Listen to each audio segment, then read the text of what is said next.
नमस्कार बच्चों, आज की कक्षा में हम कक्षा 9वीं कृतिका किताब से पाठ मेरे संग की औरतें पढ़ेंगे।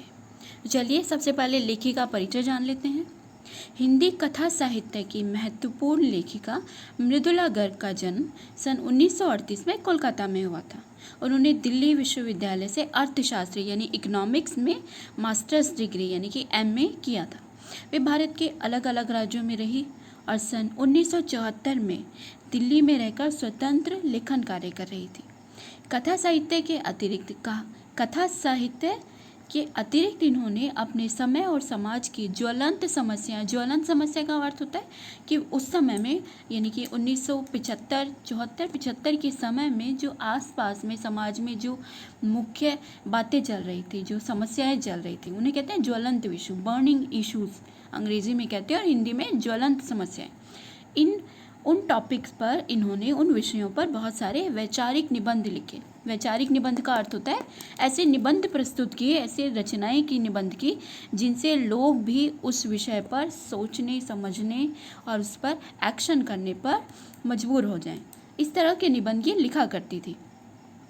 गद्य लेखन की प्रचलित परिपाटी, जो एक तरीका चल रहा था गद्य लेखन में, उसको तोड़कर, उसको छोड़कर इन्होंने नवीन मौलिक रचनाएं की। मतलब परंपरागत लेखन शैली जो चल रही थी बच्चों, परंपरागत का अर्थ होता है जो काफ़ी लंबे समय से जो कोई रीति या कोई रिवाज चला आ रहा है, ठीक है, उसे कहते हैं परंपरागत।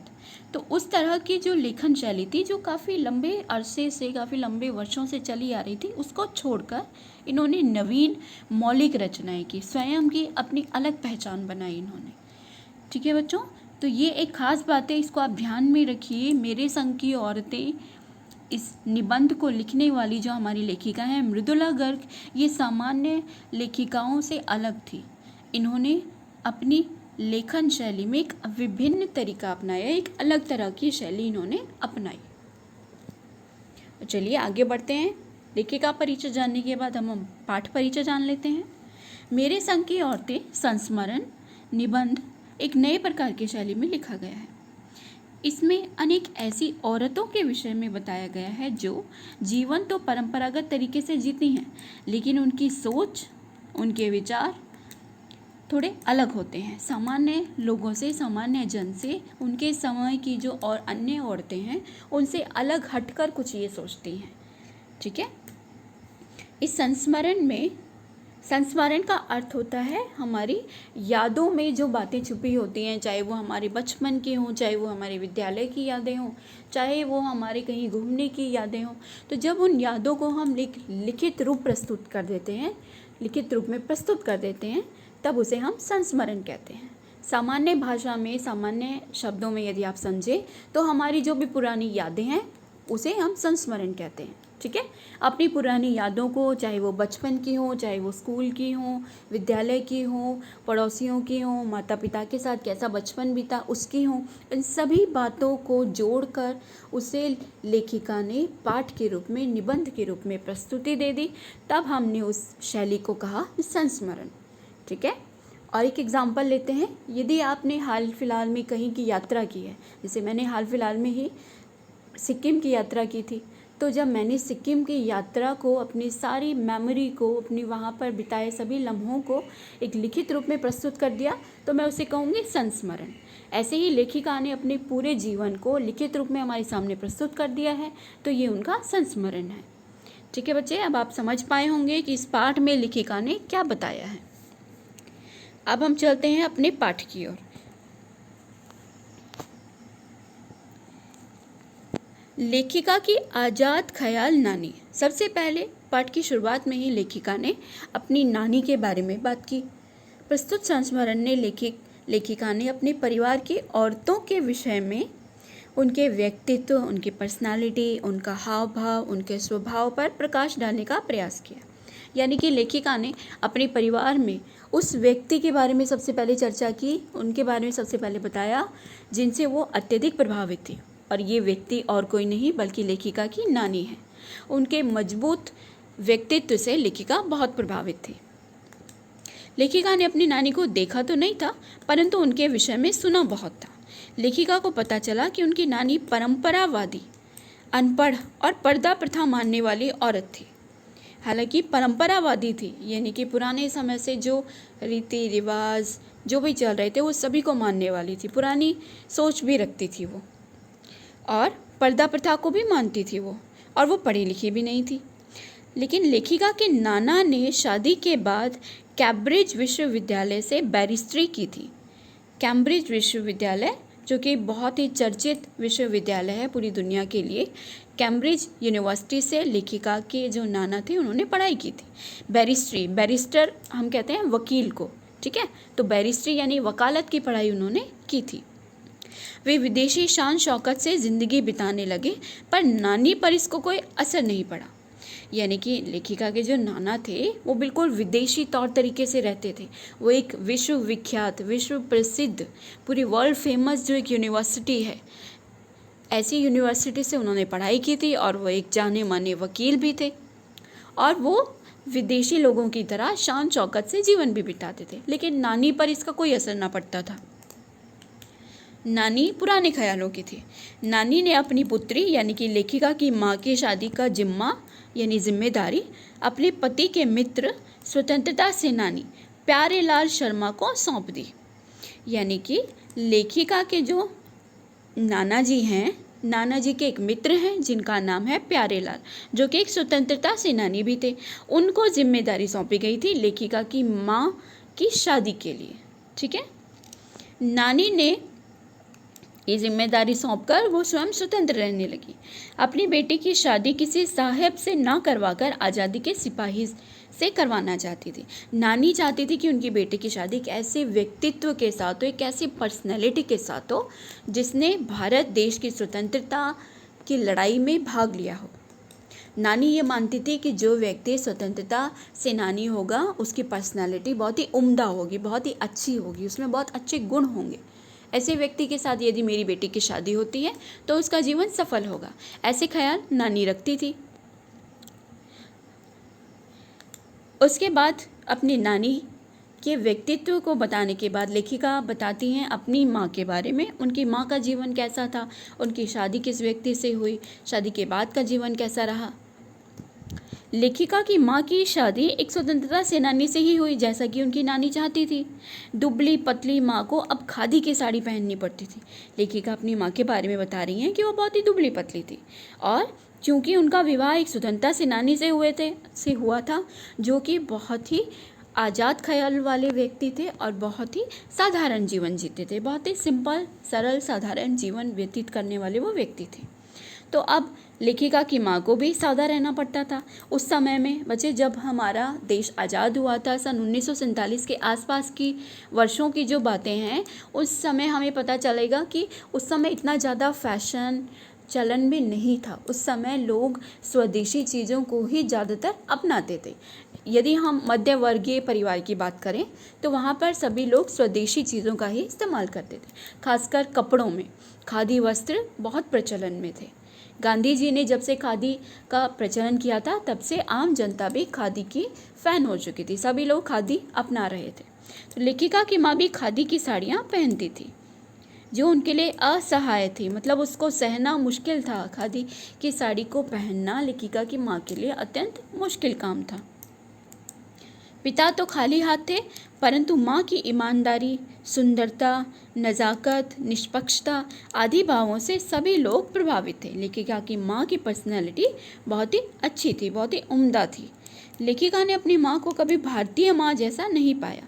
वह घर परिवार, बच्चों के खान पान आदि में अधिक रुचि नहीं लेती थी। उन्हें पुस्तकें पढ़ना, संगीत सुनने का बहुत शौक था। उसमें 2 गुण विशेष मौजूद थे, यानी कि लेखिका की माँ में 2 गुण विशेष रूप से मौजूद थे जिनको लेखिका बहुत एडमायर करती थी, बहुत प्रशंसा करती थी, उन्हें बहुत पसंद थे अपनी माँ के ये गुण।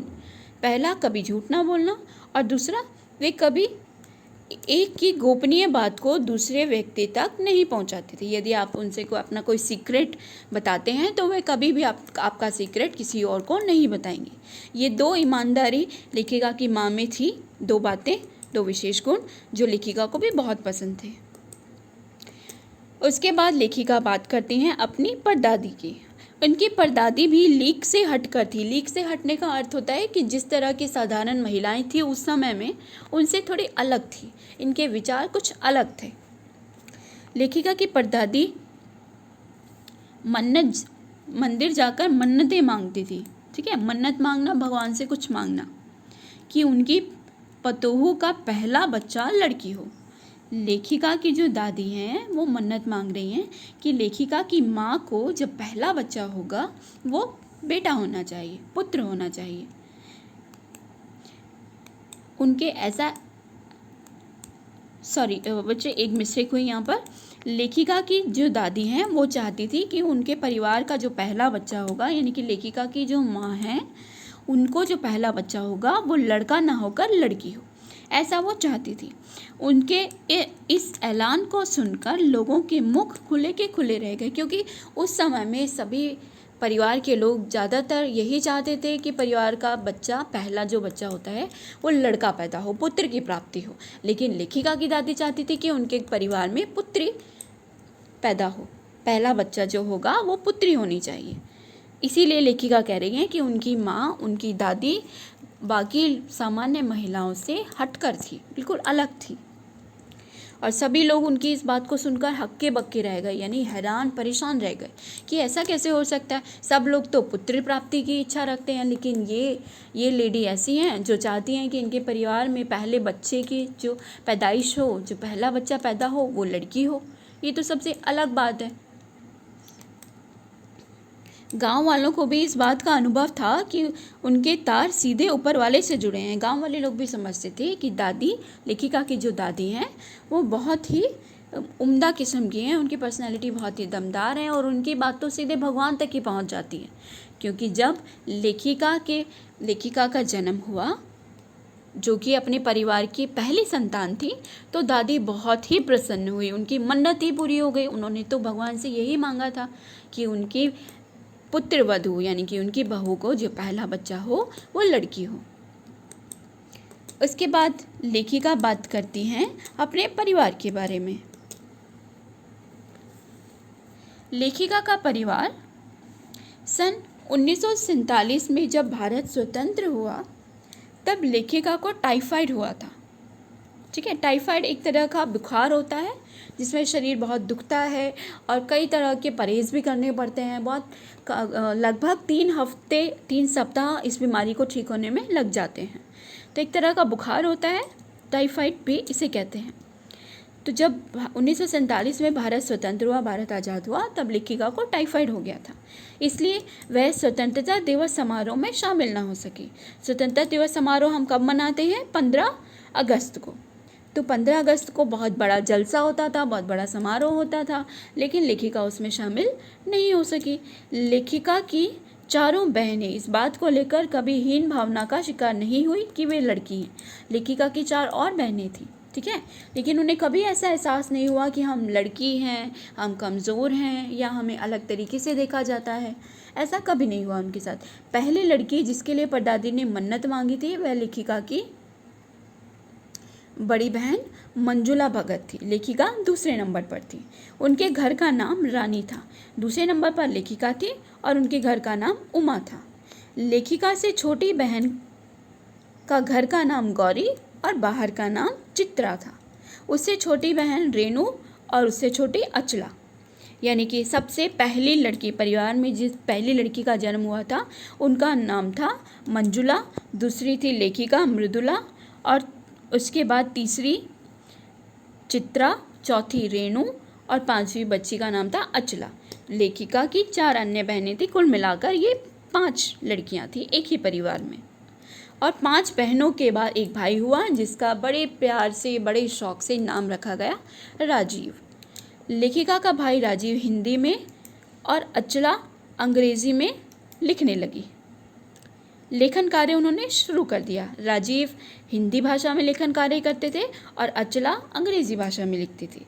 रेणु का स्वभाव विचित्र था, थोड़ा अलग था, पर वह स्कूल से वापसी के समय गाड़ी में बैठने का इनकार कर देती थी। गाड़ी में बैठने से वो मना कर देती थी।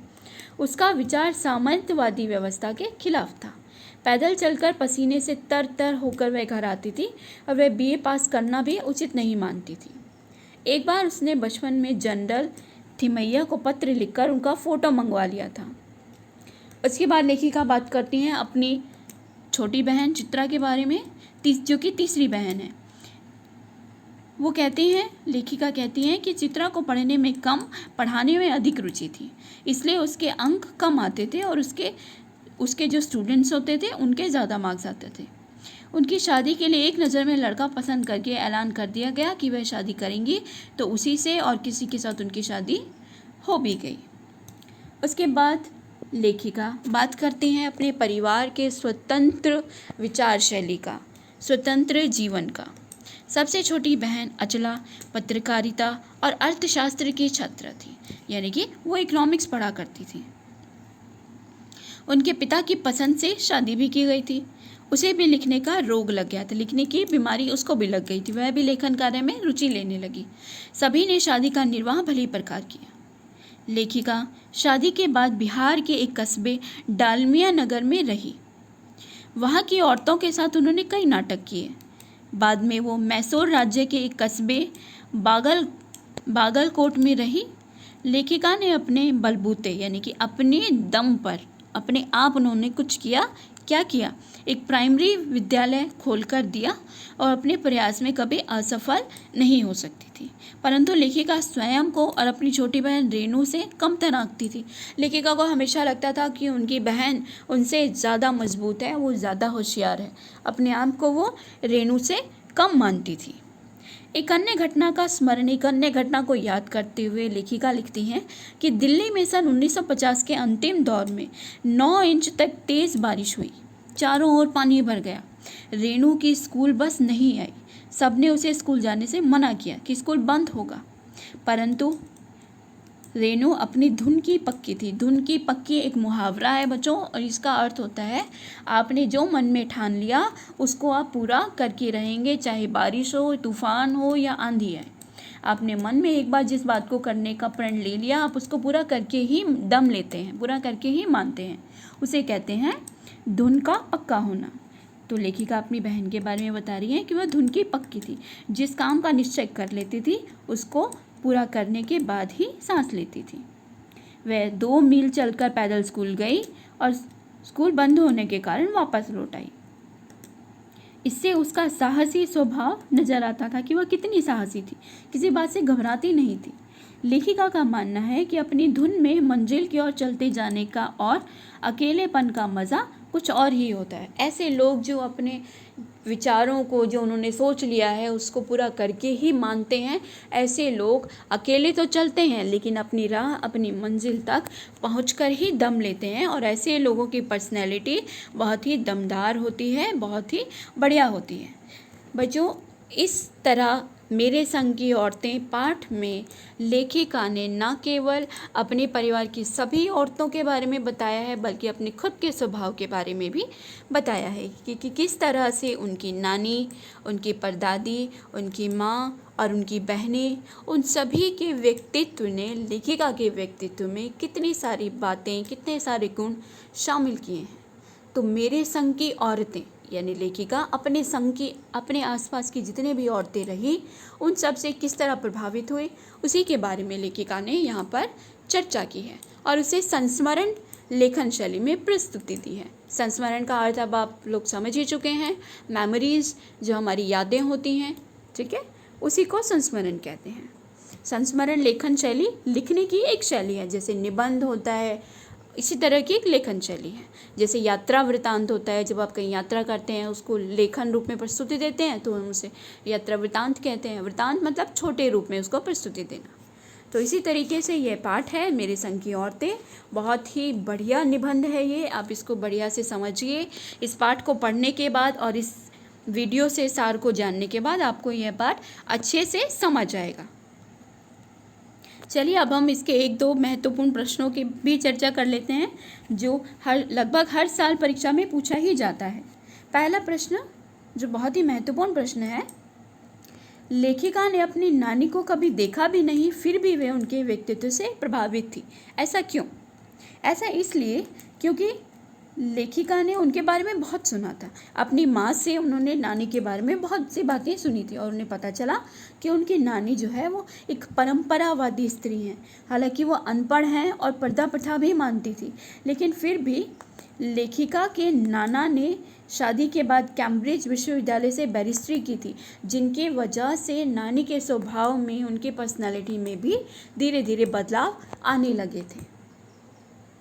और नाना, लेखिका के जो नाना थे, बहुत ही शान शौकत से एक बढ़िया जीवन बिता रहे थे। जिस तरह से विदेशी लोग बिताते हैं उसी तरीके से एक बढ़िया जीवन बिता रहे थे, जिसका असर नानी पर भी पड़ा और लेखिका की माँ पर भी पड़ा। और इसके अलावा और एक इंसिडेंट की बात की चर्चा लेखिका ने की थी कि लेखिका की जो नानी थी वो चाहती थी कि लेखिका की माँ यानी कि नानी की जो पुत्री हैं उनकी शादी एक ऐसे व्यक्ति से हो जो स्वतंत्रता आंदोलन से जुड़ा हो, जिनकी पर्सनालिटी इतनी दमदार हो, ठीक है, जिनके विचार उच्च हों और जो बढ़िया और साधारण जीवन व्यतीत करते हों। ऐसे एक बढ़िया पर्सनालिटी, व्यक्तित्व वाले व्यक्ति से नानी चाहती थी कि उनकी बेटी की शादी हो। तो इस तरह की जो बातें थी, जो नानी के विचार थे, उनसे लेखिका मानती थी कि उनकी पर्सनालिटी बहुत ही बढ़िया थी और इसी कारण वो नानी के व्यक्तित्व से प्रभावित भी थी। वो जो अगला महत्वपूर्ण प्रश्न जो अक्सर पूछा जाता है, लेखिका की माँ के व्यक्तित्व की विशेषताएं बताइए। तो लेखिका की माँ जो है वो परंपरावाद के खिलाफ थी। परंपरावाद के खिलाफ मतलब जैसे हमारे यहाँ भारतीय समाज में महिलाओं की परंपरावादी सोच होती है कि हमें पुत्र की प्राप्ति होनी चाहिए, हमें पर्दा करना चाहिए, हमें घर में किस तरीके से रहना चाहिए, किस तरह के कपड़े पहनने चाहिए, किस तरह की बातें करनी चाहिए, परिवार की पूरी जिम्मेदारी हमारी है, बाहर का कोई भी काम होगा वो घर के महिलाएं नहीं करेंगी, वो घर के जो मर्द हैं, जो मेल हैं वो करेंगे। हमारा काम सिर्फ घर का, हमारा कार्य सिर्फ घर का काम करना है। तो इस तरह की सोच रखने वाले व्यक्तियों के खिलाफ थी लेखिका की माँ। उनकी सोच परंपरावादी नहीं थी, उनके विचार खुले थे, खुले विचारों वाली महिला थी। वो बहुत ही सुंदर व्यक्तित्व की धनी थी और सबसे उनकी दोस्ती बहुत ही जल्दी हो जाती थी अपने खुले विचारों की वजह से। और उनके अंदर लेखिका ने 2 गुण भी बताए थे। पहला गुण ईमानदारी और दूसरा आपके सीक्रेट को अपने तक ही रखना, किसी दूसरे को न बताना। यदि आप उनको कोई सीक्रेट बताते थे तो वो आपका सीक्रेट अपने पास ही रखती थी। तो इस तरह के गुण जो लेखिका की माँ में थे, लेखिका को उन्होंने बहुत प्रभावित किया। उन्हें बहुत अच्छी लगती थी ये सारी बातें अपनी माँ की। ये उनकी पर्सनालिटी, उनके व्यक्तित्व की विशेषताएं थी। और एक प्रश्न हम चर्चा कर लेते हैं बच्चों। लेखिका की नानी की आज़ादी के आंदोलन में किस प्रकार की भागीदारी रही? चलिए जानते हैं इस प्रश्न का उत्तर। लेखिका मृदुला गर्ग की नानी आज़ादी के आंदोलन में प्रत्यक्ष यानी डायरेक्ट, ठीक है, सीधे रूप से शामिल नहीं हुई थी। उन्होंने जाकर कोई आंदोलन नहीं लिया था, आंदोलन में भाग नहीं लिया था, ठीक है। लेखिका की नानी ने किसी आंदोलन में भाग नहीं लिया था, यानी कि वो डायरेक्ट रूप से वहाँ शामिल नहीं हुई थी, लेकिन इनडायरेक्टली शामिल हुई थी। उन्होंने किसी भी स्वतंत्रता आंदोलन में सक्रिय भागीदारी नहीं दिखाई थी। सक्रिय यानी एक्टिव, वो किसी आंदोलन में एक्टिव नहीं थी, लेकिन उन्होंने दिल से आज़ादी की चाह की थी। वो दिल से चाहती थी कि भारत आज़ाद हो। जब उन्हें लगा कि उनके जीवन का अंतिम समय आ गया है तो उन्होंने अपने पति से उनके मित्र स्वतंत्रता सेनानी जिनका नाम था प्यारे लाल जी, उनको बुलाने का आग्रह, निमंत्रण उनको भिजवाया, उनको बुलाया गया, प्यारे लाल जी को बुलाया गया और उन्हें कहा गया, खुलकर बात की। उन्हें कहा कि मेरी बेटी के लिए आप कोई ऐसा वर ढूंढिए, वर यानी कि हस्बैंड, लड़की के लिए आप ऐसा हस्बैंड ढूंढिए जो कि स्वतंत्रता सेनानी हो, जिसकी पर्सनालिटी ऐसी हो जो देश के लिए कुछ कर गुजरने को तैयार हो, देश पर मर मिटने को तैयार हो, जो देश को उन्नति विकास की ओर बढ़ाए। इस तरह की पर्सनालिटी वाले व्यक्ति, स्वतंत्रता आंदोलन में भाग लेने वाले व्यक्ति को आप ढूंढिए ताकि मैं उसके साथ अपनी बेटी का विवाह कर सकूं। तो इसीलिए कहा गया कि लेखिका की नानी ने स्वतंत्रता आंदोलन में डायरेक्टली पार्टिसिपेट तो नहीं किया, प्रत्यक्ष रूप से भागीदारी नहीं की उन्होंने, लेकिन इनडायरेक्टली अपनी बेटी के लिए एक ऐसे व्यक्तित्व को ढूंढा जो कि स्वतंत्रता आंदोलन में सक्रिय हो, भागीदारी कर रहा हो, ताकि आगे आने वाली पीढ़ी को भी स्वतंत्रता का मोल पता चले। इसलिए लेखिका की नानी ऐसा चाहती थी। तो बच्चों, आज हमने पाठ मेरे संग की औरतें उसका सार भी जाना, लेखिका के बारे में जाना, 3 महत्वपूर्ण प्रश्नों की भी हमने चर्चा की। मुझे आशा है कि आपको ये पाठ अच्छा लगा होगा। यदि आपको ये पाठ पसंद आए तो आप कमेंट बॉक्स में मुझे लिखकर बता सकते हैं। यदि आपको कोई शंका हो तो भी आप प्रश्न पूछ सकते हैं। तो चलिए, हम आज की कक्षा यहीं समाप्त करते हैं। धन्यवाद एवं शुभ दिन।